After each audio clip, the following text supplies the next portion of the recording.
오늘 저는 교회라는 주제로 함께 말씀을 나누고자 합니다. 교회가 왜 이렇게 중요하냐면 주님께서 예배소에서 보면 교회를 자기 몸으로 비유를 하셨어요. 그러니까 주님을 사랑하게 되면 교회를 사랑하게 되고 주님을 위해서 살면 교회를 위해서 살게 되는 것입니다. 사도행전 20장을 보시면 교회는 하나님의 핏값으로 사셨다고 말씀하세요. 그러니까 하나님께서 피를 흘리실 만큼 굉장히 귀하고 가치 있게 보시는 것입니다. 또 계시록에 보시면 예수님께서 7 촛대 사이로 다니세요. 촛대는 교회입니다. 그러니까 주님의 오직 관심이 교회에 있습니다. 그래서 우리도 교회를 가치 있게 여기고 사랑하고 교회를 세우는데 동참하고 헌신할 수 있어야 한다는 것입니다. 노아가 방주를 세웠는데요. 오늘날 교회를 세우는 원리와 동일합니다. 어떻게 교회를 세울 수 있을까요? 오늘 노아의 방주 세우는 모습을 통해서 몇 가지로 함께 교훈을 살펴보도록 하겠습니다. 첫 번째, 교회는 희생으로 세워집니다. 희생이 있을 때 교회가 세워지고 희생이 없는 곳에는 절대로 교회가 세워질 수 없습니다. 노아가 100년에 가까운 세월을 오직 하나 방주를 세우는데 그의 일생을 들였습니다. 그의 일생을 희생한 거예요. 전 재산을 다 끌어모아서 방주를 짓는 데 썼습니다. 그러니까 재산의 희생도 있었습니다. 모든 시간, 심지어 자기의 가정까지 희생을 했습니다. 모든 가족들이 다 달라붙었어요. 그러니까 자기 전체를 다 희생해서 방주 하나를 지어낸 것입니다. 우리의 일생도 이와 같아야 된다고 말씀하세요. 또 하나 우리가 희생을 볼 수 있는 부분이 잣나무들의 희생입니다. 14절에 보시면 잣나무를 꺾다가 방주를 지으라고 말씀하셨어요. 방주가 항공모함 사이즈거든요. 그래서 아마 수천, 수만, 수억 그루의 잣나무들이 희생을 당해야 했습니다. 그러니까 목배임을 당해야 되는 거죠. 그 희생 위에서 교회가 세워지는 거예요. 여러분, 당시 창세기 4장을 보시면은 철기 문명이 있었습니다. 두발가에는 각종 기계를 만드는 개척자였습니다. 이 당시에 쇠와 철과 기계들이 있었습니다. 그런데 하나님께서는 쇠와 철과 동으로 배를 만들려고 하지 않고 잣나무로 배를 만들려고 하셨습니다. 왜 그랬을까요? 누군가의 목배임과 피, 희생이 있어야 비로소 교회가 세워질 수 있다는 교훈을 잣나무를 통해서 주시고자 한 것입니다. 아까 제가 말씀드린 사도행전 20장 28절을 보시면 하나님이 자기 피로 사신 교회 이렇게 표현합니다. 그러니까 하나님도 피를 흘리셔야 비로소 교회가 세워질 수 있었다는 거예요. 이 말씀은 동일하게 우리도 피를 흘리면서까지 나의 모든 것을 희생해서라도 교회 하나를 세울 수 있어야 한다는 말씀이에요. 성경을 보시면은 교회가 세워진 곳에는 전부 다 피가 흘렀습니다. 초대교회는 예수님의 십자가 피의 흘림 속에서 세워졌고요. 사도행전을 보시면은 사도행전 7장을 가시면 스데반이 순교당한 그 피 위에 사마리아에 복음이 들어가고 교회가 섰습니다. 13장에 가보시면은 야고보가 순교를 당하고 그 피 위에 온 유대에 복음이 들어가고 교회가 세워집니다. 로마에 복음이 들어가고 유럽에 복음이 들어가기 위해서 사도 바울과 12 제자들이 순교를 당합니다. 한국은 6만 교회가 세워졌는데 아펜젤러, 언더우드 여러 선교사님들의 순교 위에 세워진 교회들입니다. 심지어 솔로몬이 세워졌던 그 성전도요. 아브라함이 이삭을 제물로 드려서 제사를 드린 그 모리아 산 위에 솔로몬의 성전이 세워진 거예요. 그러니까 희생의 제단이 있을 때 축복의 제단이 세워진다는 말씀을 하고 있는 것입니다.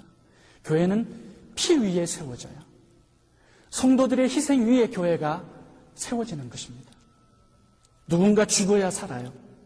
교회가 살아요. 오늘 중요한 단어가 하나 나오는데 14절에 방주를 지으라 이 명령에 나옵니다. 여러분, 지어진 방주, 완성된 방주를 찾아가라 말씀하지 않았습니다. 직접 지어라 명령을 하셨습니다. 근데 오늘날 성도님들을 보시면요, 교회를 세우려고 하는데 희생하지 않습니다.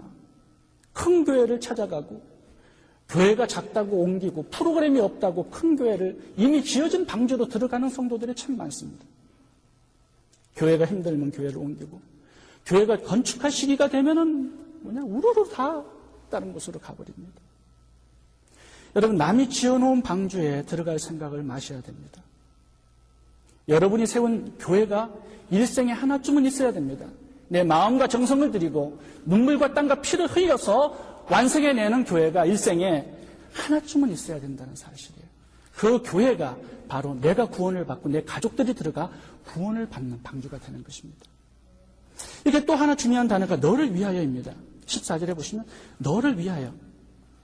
여러분, 분명히 한 가지 아셔야 됩니다. 교회를 세우는 일은 여러분 자신을 위한 것입니다. 노아가 비록 힘들고 어려웠지만 방주를 세움으로 인해서 자기가 살고 자기 가족들이 살았습니다. 유저지의 새소망 장로교회에 유기봉 장로님이라는 분이 계십니다. 유기봉 장로님이 교회가 이제 건축을 시작할 때 많은 분들이 교회를 떠나셨습니다. 장로님 6분이 계셨는데 5분이 떠나고 자기만 남았어요. 그러니까 성전 건축의 짐을 자기 혼자 다 지고 걸어가셨습니다. 뉴욕 곰탕을 운영을 하셨는데 120만 불을 헌금을 해서 공사비를 냈습니다. 근데 건축헌금 120만 불을 론을 해서 성전 건축을 위해서 드렸는데요. 조금 있다가 뉴욕 곰탕 건물 주인이 죽었습니다. 이상한 일이 벌어졌어요. 그 건물 주인이 3사람이었는데 한 사람이 죽어버렸어요. 그 2사람이 은행 이자를 갚아야 되는데 너무 부담되고 힘드니까 한 사람이 조금 있다가 뱅크럽을 당한 것입니다. 그러니까 한 사람 죽고 한 사람 뱅크럽 당하고 한 사람이 남아있는데 이게 자기 힘으로 도저히 이자를 낼 돈이 없으니까 건물을 팔기로 한 거예요. 근데 뉴욕 곰탕 계약이 몇 년도 남아있기 때문에 즉 건축도 시작되고 했기 때문에 문을 닫을 수가 없는 거예요. 근데 건물을 사는 사람이 생겼습니다. 그래서 나가달라는 거예요. 아무리 사정을 해보았지만 안 됐습니다. 재판이 벌어졌어요. 재판이 벌어져가지고 재판을 하는데 판사가 뉴욕 곰탕 주인 당신이 빨리 건물을 나가라고 판결을 내려버렸습니다. 그러니까 졸지에 문을 닫고 비즈니스가 망하는 일이 생겨버리는 거예요. 마지막 재판이 끝나고 이제 사인만 하면 끝나는데 유기봉 장로님이 한 10분만 여유를 달라고 우리 목사님께 전화를 해야 된다고. 그래서 법정에서 10분간 재판이 유정이 된다고 그러나요? 그렇게 해가지고 10분이 지났는데요. 목사님께 전화를 드려서 자초지종을 얘기하고 목사님 기도를 해주셨어요. 그러니까 10분 후에도 안 들어오니까 그 재판관이 이 재판 자체를 아예 유정을 시켜버렸어요. 무한 연기한다고. 그래서 사인을 하지 않은 채 끝나버린 거야. 근데 시간이 지나니까는 그 사람이 은행 이자를 갚을 수 없으니까 이게 뱅크럽이, 그 사람도 뱅크럽이 되고 이 건물이 은행으로 차압이 되어버렸습니다. 은행으로 건물이 넘어가 버리니까 어떻게 돼요? 완전히 곰탕 문을 닫아야 되죠. 하나님은 그렇게 놔두지 않으셨습니다. 개입을 하셨어요. 은행 매니저가 뉴욕 곰탕 찾아왔습니다. 그 은행 매니저가 이 건물을 당신이 사라는 거예요. 아니, 난 돈도 없는데 어떻게 사느냐고. 우리 은행에서 돈을 빌려줄 테니까 싼 이자로 사라는 거예요. 그 은행 매니저의 도움으로 그 건물을 구입을 하게 되었습니다.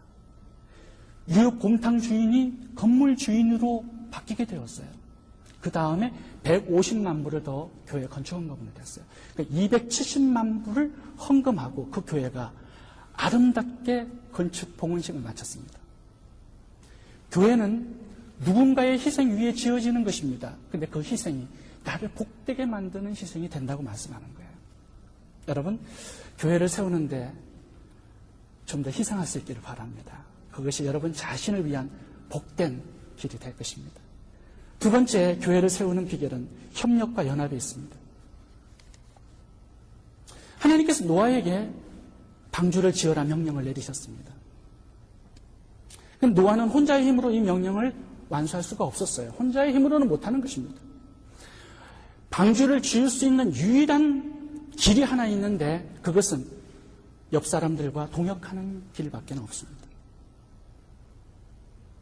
다른 7 식구들과 동역을 했어요. 그래서 방주가 100년 만에 완성이 된 것입니다. 여러분, 오늘날도 마찬가지입니다. 교회가 은사 많고 능력 많고 돈 많고 힘 있고 학벌 좋은 그 한 사람의 개인 플레이로 교회가 절대로 세워지는 게 아닙니다. 많은 사람들의 연합으로 교회가 세워질 수 있도록 하나님께서 그렇게 원리를 정하셨어요. 여러분, 본문에는 잣나무들의 협력과 연합이 나옵니다. 수많은 잣나무들이 힘을 합쳤어요. 서로 연결되고 연합해서 방주를 이룬 것입니다. 여러분, 하나님께서 백향목으로 방주를 지으라고 하지 않으셨어요. 볼품없는 휘어져 자라는 잣나무로 방주를 지으라고 말씀하셨습니다. 왜요? 부족해도, 연약해도, 가난해도, 볼품이 없어도, 학벌이 없어도 서로 연합을 잘하면 방주가 나온다는 것입니다. 고린도전서 1장 27절을 보시면 하나님께서 교회로 선택한 사람들의 종류가 나옵니다. 이렇게 말씀하세요. 세상의 약한 것들을 택하사 강한 것들을 부끄럽게 하시며 하나님께 세상의 천한 것들과 멸시받는 것들과 없는 것들을 택하사 있는 것들을 패하게 하셨나니.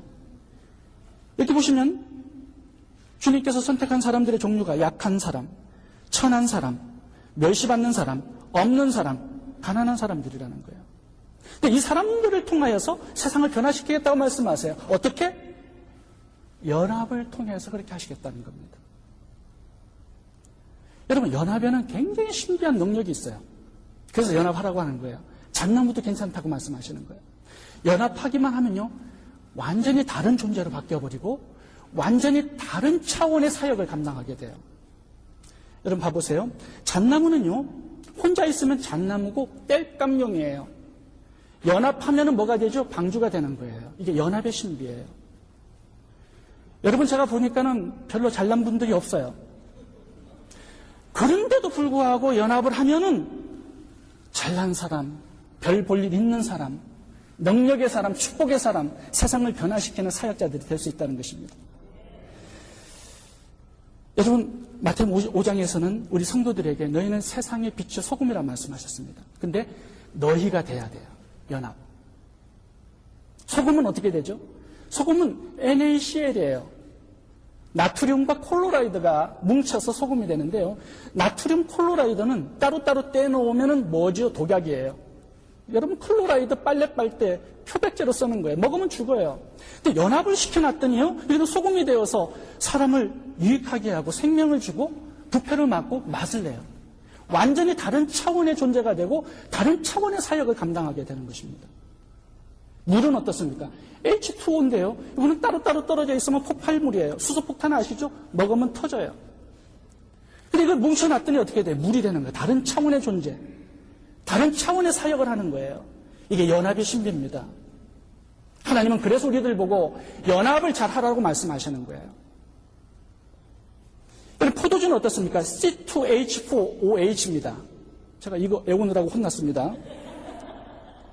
탄소, 수소, 산소예요. 이 세 가지를 연합해 놨더니 포도주가 돼요. 사람들의 마음을 기쁘게 하는 포도주.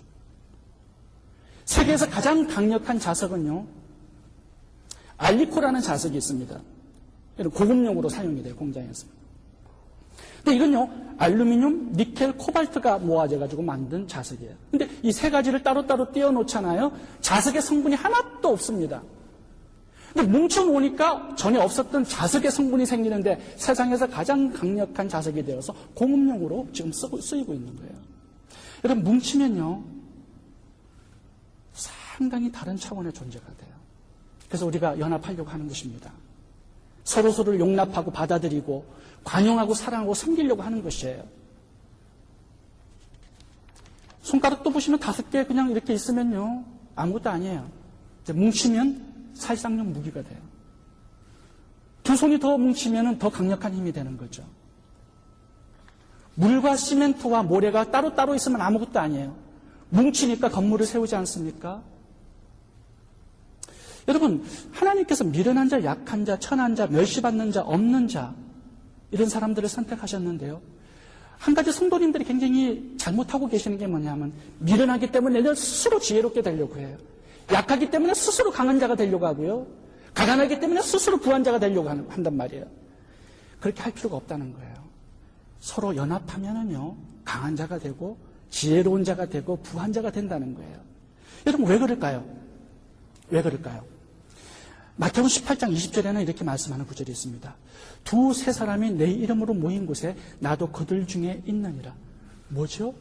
두세 사람이 모이면 주님이 함께 하셔서 교회가 된다는 거예요. 주님이 임재하시는 교회. 이게 연합의 신비예요. 여러분 나 혼자 있으면 사람이에요. 근데 같이 모이면 교회가 되는 거예요. 같이 모여서 기도하면 교회의 기도가 돼요. 같이 모여서 찬양하면 교회의 찬양이 되는 것이에요. 같이 모여서 예배를 드리면 교회의 예배가 되는 거예요. 교회가 되면 무슨 일이 생기냐면 마태복음 16장에서 엄부의 권세가 이기지 못하리라 말씀하고 있습니다. 세상을 이기고 엄부를 깨뜨리는 능력과 권세가 모일 때, 연합할 때, 동역할 때 그것이 가능하다고 말씀하시는 거예요. 그래서 연합을 주님께서 강조하시는 거예요. 잠나무라도 괜찮다는 것입니다. 연합만 하면 방주가 될 수 있다는 거예요. 생명을 살리고 하나님의 새 창조에 쓰임받는 사명자가 될 수 있다고 말씀하시는 것입니다. 모세가 혼자 기도했을 때는 아말렉에 질 수밖에 없었어요. 아론과 홀이 함께 기도해서 교회의 기도가 되게 만듭니다. 아말렉을 이기고 승리합니다. 여리고성을 어떻게 깨뜨립니까? 연합해서 돌 때 여리고성이 무너진 거예요. 120명이 함께 기도했을 때 성령의 강림이 이 땅에 찾아오게 된 것입니다.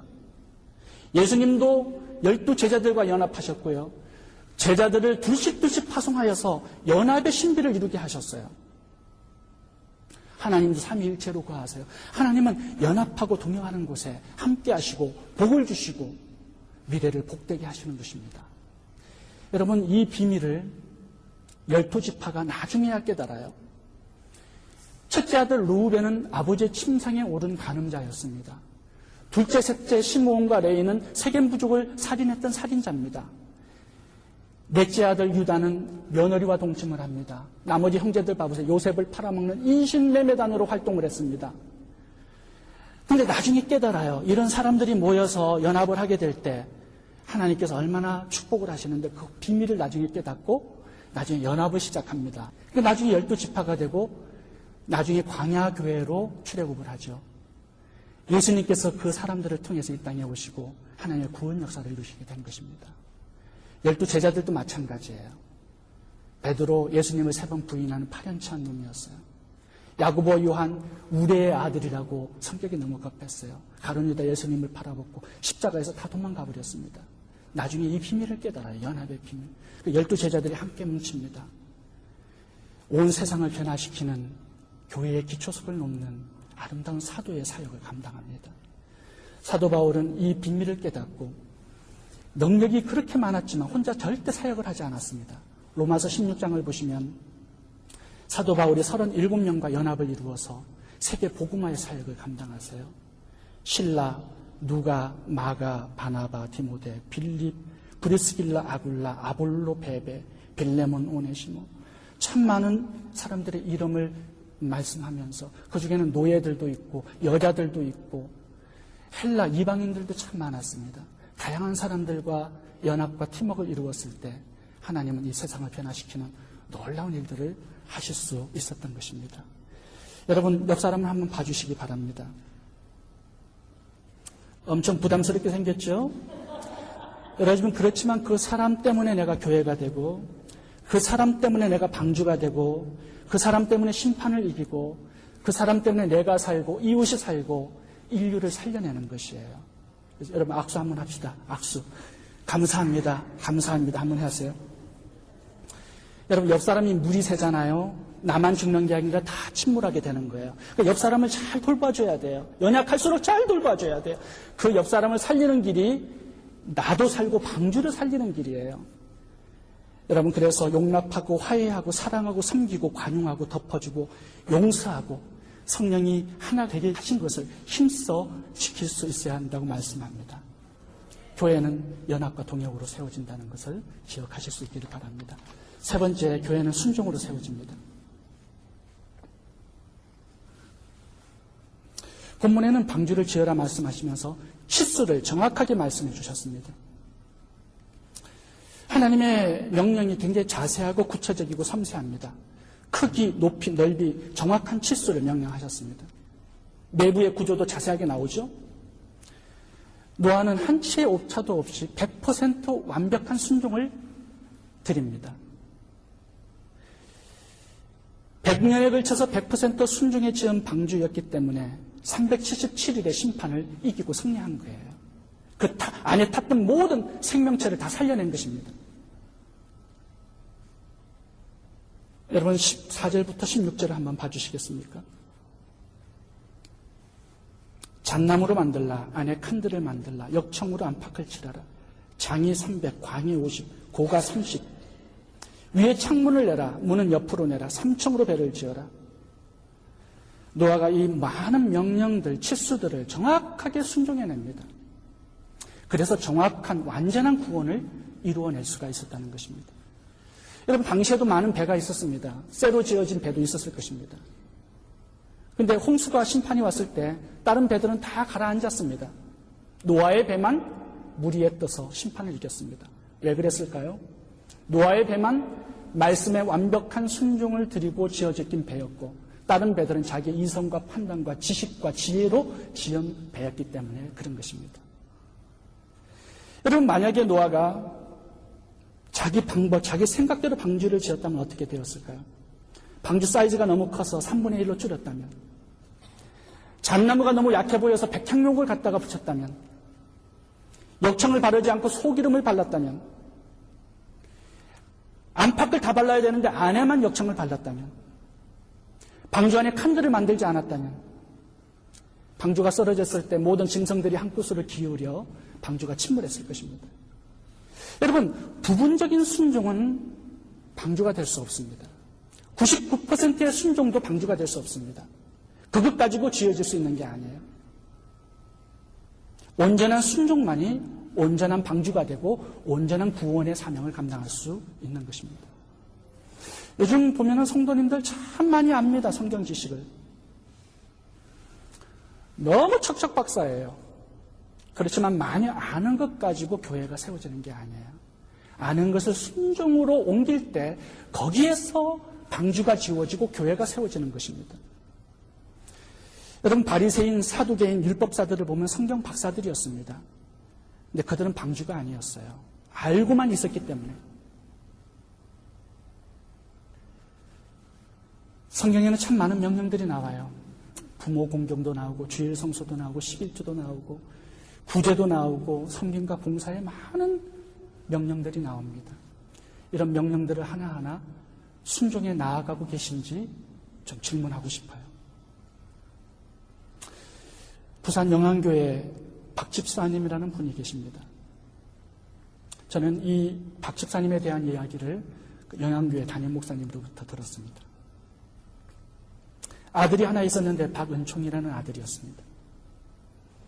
근데 그 아들이 초등학교를 다녔는데 6학년 때 학교 문을 나와서 건너목을 걸려다가 달려오는 화물차에 치여서 즉사했습니다. 그 화물차가 은총의 머리 위로 바퀴가 지나가 버려서 죽었습니다. 부산 백병원으로 옮겨놨는데 목사님께서 찾아가셨어요. 이미 싸늘한 시체로 죽은 다음이었습니다. 장례식을 하는데 목사님께서 목이 메어서 집례를 잘 못했습니다. 그 장례식 때 은총이를 죽은 트럭 운전사 그 청년이 가족들과 함께 와서 그 박 집사님 앞에서 무릎을 꿇고 용서해달라고 빌었습니다. 그 박 집사님께서 용서를 해주겠다고 얘기를 했습니다. 하나 조건을 걸었어요. 부탁을 하나 들어달라고. 그러면 다 용서해주겠다고. 우리 교회에서 2주 후면은 전도 집회가, 영적 대각선 전도 집회가 있는데 영적 대각선 집회에 참석해 주시면 내가 다 용서해주고 합의를 다 써주겠다고. 그래서 2주 후에 그 식구들이 전체 전도 집회에 다 참석을 했습니다. 3일간의 집회 속에서 은혜를 받고 그 식구들이 다 예수님을 영접하게 되었습니다. 그래서 박 집사님께서는 이제 새로 교회에 출석하는 자기 아들을 죽인 그 청년과 함께 신앙생활을 시작하게 되었어요. 맨 앞줄에 나와서 성경 구절도 찾아주고 모르는 찬송가도 찾아주고 그렇게 섬겨주었습니다. 목사님께서 매주일마다 그렇게 섬겨주시는 박 집사님을 보면서 이런 생각이 들었대요. 누군가 내 아들을 죽여서 머리를 지나가 죽여놓으면 내가 박 집사님처럼 저렇게 할 수 있을까? 목사님께서 어느 날 박 집사님을 불러서 대화를 나누었어요. 박 집사님 괜찮으세요? 어떻게 그렇게 예배를 드릴 수가 있어요? 그때 박 집사님은 목사님을 붙들고 통곡을 했습니다. 목사님, 예배 드리다가도 너무 미워서 일어나서 나가라고 소리치고 싶어요. 당장 여기서 떠나라고 고함 지르고 싶어요. 근데 목사님, 주님이 그렇게 명령하셨잖아요. 원수를 사랑하고 용서하라고. 너무 마음은 찢어지고 너무 마음은 아프고 힘들지만 주님의 말씀에 순종하고 있는 것뿐이에요. 그렇게 몇 년의 세월이 흘렀습니다. 은총이를 죽인 그 청년은 그 교회 집사 임직을 받게 되었습니다. 그리고 하나의 구역을 맡아서 순장으로 섬기게 되었습니다. 그 가족들도 다 구원을 받게 되고 놀라운 일은요. 그 가족의 친척들이 다 교회를 나와서 그 집 식구들이 24명이 되었습니다. 이 이야기는요. 그 영안교회가 부흥하고 발전하는데 굉장히 큰 디딤돌이 되었습니다. 한 사람의 순종 그것이요. 그 한 사람의 순종으로만 끝나는 게 아니다라는 거예요. 내가 방주의 역할을 하고 다른 사람들도 방주를 만들어서 수많은 영혼들이 함께 구원받는 역사를 만들어내더라는 것입니다. 그래서 교회는 순종으로 성도들이 완벽한 순종을 이끌어내므로 만들어지고 세워지는 것이다라고 말씀하고 있는 것입니다. 여러분, 우리가 많은 것에 순종을 드려야 되는데 마지막 남은 우리가 순종해야 될 순종이 하나 남아 있습니다. 그건 뭘까요? 오늘 이 방주의 이야기를 주님께서 쓰시면서 하시면서 방주를 왜 세웠는가를 설명해 주기를 원하시는 것입니다. 노아 한 사람의 구원을 위해서 방주를 세웠었을까요? 항공모함 같은 방주를? 노아의 가족들을 위해서 방주를 세웠을까요? 아니에요. 너무 큰 방주였어요. 그 안에는 온갖 종류의 짐승들이 다 탔습니다. 그 짐승들을 위해서 하나님께서는 항공모함 같은 방주를 지으라고 하셨던 거예요. 여러분, 짐승들은 누구를 예표할까요? 온 열방과 세계에 흩어진 이방인들, 구원받지 못한 이방들을 예표하고 있는 것입니다. 사도행전 10장을 보시면요. 고넬료를 전도하라고 명령하시면서 베드로가 가지 않으려고 하니까 3번 똑같은 환상이 내려집니다. 그 환상 속에 각종 4발 달린 짐승을 보여주시면서 잡아 먹어라. 전도하라, 구원하라고 명령하세요. 베드로가 나중에 순종하죠. 이방인들을 방주에 들어가는 짐승으로 예표를 두신 것입니다. 하나님은 방주의 사이즈를 크게 하시면서 한 가지 소원을 가지셨어요. 온 인류를 다 집어넣기를 소원하셨어요. 그게 방주의 사이즈를 통해서 우리에게 주시는 메시지입니다. 나는 온 인류를 다 집어넣고 싶다. 나는 열방과 세계와 민족과 방은 모두를 다 집어넣고 싶다. 살리고 싶다. 그게 아버지의 마음이에요. 여러분, 오늘 본문에 2가지의 중요한 단어가 나옵니다. 그건 함께라는 단어예요. 우리 한번 같이 좀 보겠습니다. 18절. 그러나 너와는 내가 내 언약을 세우리니 너는 내 아들과 내 아내와 내 자부들과 함께 그 방주로 들어가고. 이웃을 구원하는 거죠. 또 하나 함께가 나오는데 19절 보겠습니다. 혈육 있는 모든 생물을 너는 각기 암수 한 쌍씩 방주로 이끌어들여 너와 함께 생명을 보존하게 하되. 이런 2가지의 함께를 기억하셔야 됩니다. 가까운 이웃, 가족들이죠. 멀리 있는 이방인들. 하나님께서는 나 외에 구원받아야 될 수많은 다른 사람들을 위해서 방주를 세우신 것입니다. 나를 교회로 만들고 이 교회를 두신 것입니다. 여러분, 사람들을 많이 모으는 것이 교회의 목적이 아니에요. 재정을 많이 불리는 게 교회의 목적이 아니에요. 세계 선교, 그것이 교회의 존재 목적입니다. 불은 탐으로 존재하듯이 교회는 선교함으로 존재하는 거예요. 여러분들에게 왜 돈을 많이 주셨습니까? 선교하라고. 왜 비즈니스를 잘 되게 하십니까? 선교하라고. 왜 부강한 나라가 되게 하셨습니까? 선교하라고. 하나님의 한 가지 마음의 소원은 주님의 재림까지 땅끝까지 복음이 전파되는 그것이 아버지의 마지막 소원입니다. 이 소원을 여러분 이루어 드릴 수 있기를 바랍니다. 베네수엘라에서 정경서 선교사님께서 잠시 방문하셨는데요. 정경서 선교사님께서는 텍사스 A&M 대학에서 해양학으로 박사학위를 받으셔가지고 그 베네수엘라 해양대학에서 교수도 초빙을 받아서 지금 30년째 선교를 하고 계십니다. 5개의 교회를 개척하셨고요. 신학교를 운영하시고 또 중학교를 이번에 구입하셔서 학원 복음화에 또 사역을 하고 계십니다. 이방 민족들을 방주로 집어넣는 그 역할을 하고 계시는 정경서 선교사님 나오셔서 잠깐 비디오 슬라이드를 보여주시도록 하겠습니다.